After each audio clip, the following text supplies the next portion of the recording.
श्री हरिभक्तों को मेरा प्रणाम। जय श्याराम प्रभु। एक समय की बात है जब माता सीता जी को रावण लंका ले गया था और वे अशोक वाटिका में एक अशोक के पेड़ के नीचे बेटी राम का इंतजार कर रही थी और भगवान राम और समस्त वानर सेना समुद्र के उस पार उनको लाने के लिए ये सोच रहे थे कि अब इस समुद्र को पार करें तो कैसे किया जाए। अर्थात इस इतने 100 योजन से भी परा ये इतना लंबा समुद्र कौन पार करेगा और कौन माता सीता को लाएगा। ऐसे ही विचार विमर्श पूरी वानर सेना में चल रहे थे। श्री रामचंद्र जी के भी मन में यही द्वंद्व था और हनुमान जी के बाकी सभी के मन में यही चल रहा था। तब देखिए भीड़ में से कोई एक वानर आया और उसने कहा कि मैं 10 योजन अर्थात 10 योजन लांघ सकता हूँ इस समुद्र में, मगर 10 योजन काफ़ी कम होगा उसके लिए, यानी वहाँ तक पहुँचा नहीं जा सकता।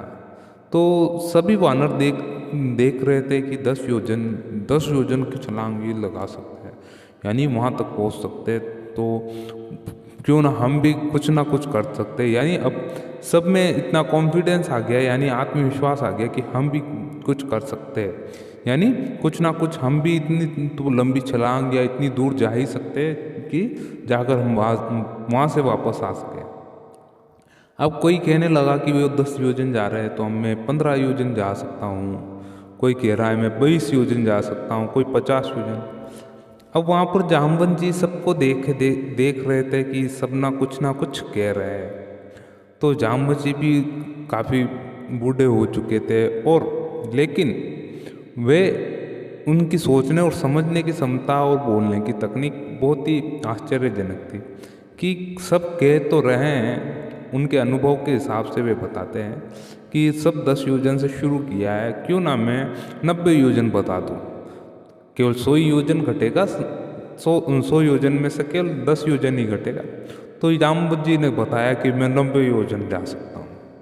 तो ऐसी बात कि यहाँ ये काफ़ी अनुभवी आदमी है, ये जा सकते होंगे, लेकिन उतना भी काफ़ी नहीं था। तो सब लोग अपने बाहुबल का विवरण दे रहे थे, मैं इतना कर सकता हूँ, मैं इतना जा सकता हूँ। उन्हीं भीड़ में हनुमान जी एक तरफ बैठे बैठे गुमसुम से बैठे थे और विचार विमर्श कर रहे थे किसी न किसी का।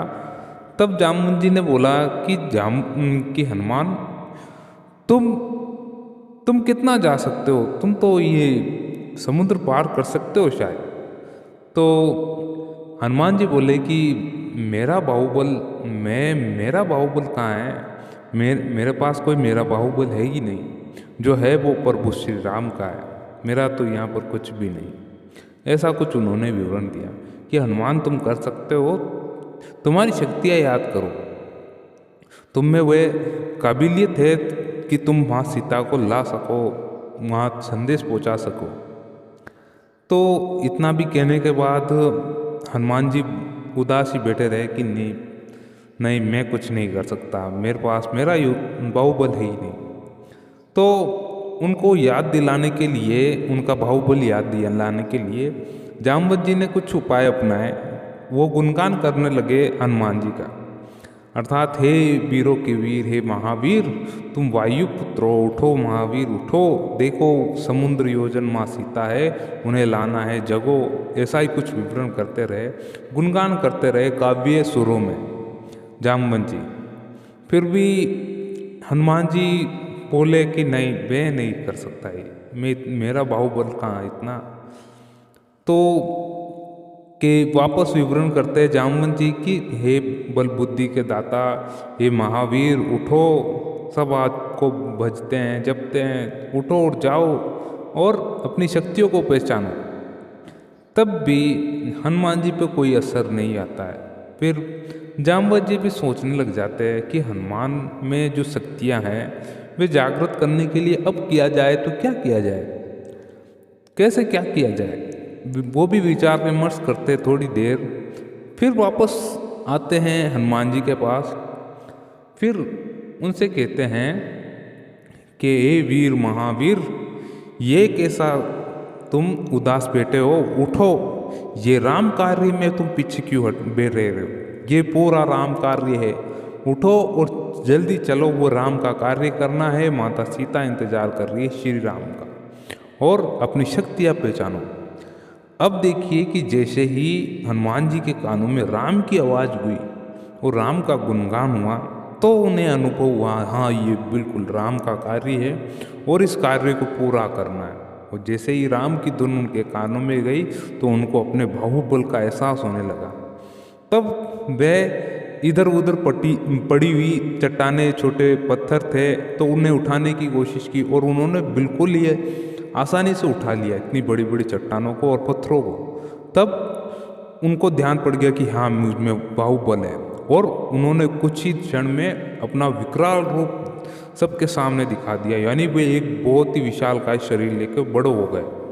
तब उनका एकदम से बाहुबल जाग गया और सब जितनी भी वानर सेना वहाँ खड़ी थी सब देखने लग गए कि जामवंत काका ये तो अकेला ही माता सीता को ले आएगा, हमारी क्या ज़रूरत है।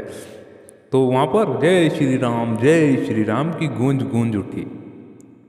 तब हनुमान जी का जो कार्य होता है वो सिद्ध कर लेते हैं। देखिए प्रेमी भक्तों, कि हनुमान जी को अगर आपको जीवन में हकीकत में जगाना हो, अर्थात उन्हें बुलाना भी हो और उनकी कृपा प्राप्त करनी हो, तो श्री राम ही काम आएंगे और कोई नहीं काम आएगा, ध्यान रखिए। क्योंकि हनुमान जी श्री राम जी से ही प्रसन्न होते हैं। अर्थात प्रभु राम का आप निरंतर नाम जप करते रहें और करते ही जाएं, अटके ना, कभी भी छुट्टी ना ले इस कार्य में। छुट्टी लोगे तो आपका ही घाटा है यहाँ पर।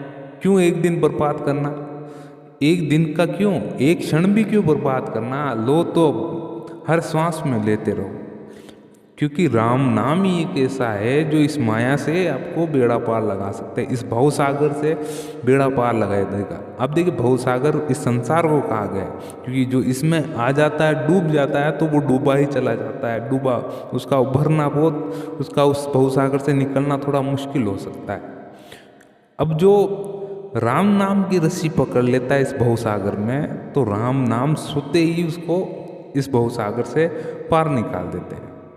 प्रेमी भक्तों, अगर ये आपको छोटी सी कहानी और ये भगवान राम को, हनुमान जी को जगाने का एक सुंदर सा मंत्र दिया है मैंने, अगर आपको अच्छा लगे तो इस वीडियो को लाइक ज़रूर करके जाए और चैनल को सब्सक्राइब कर दें अगर नए आए हैं, ताकि हम आपके सामने ऐसी ही रोचक और बेहद ही रोचक भरी कहानियाँ और छोटे छोटे किस्से आपको सुनाते रहेंगे, ताकि आप में राम भक्ति जगे।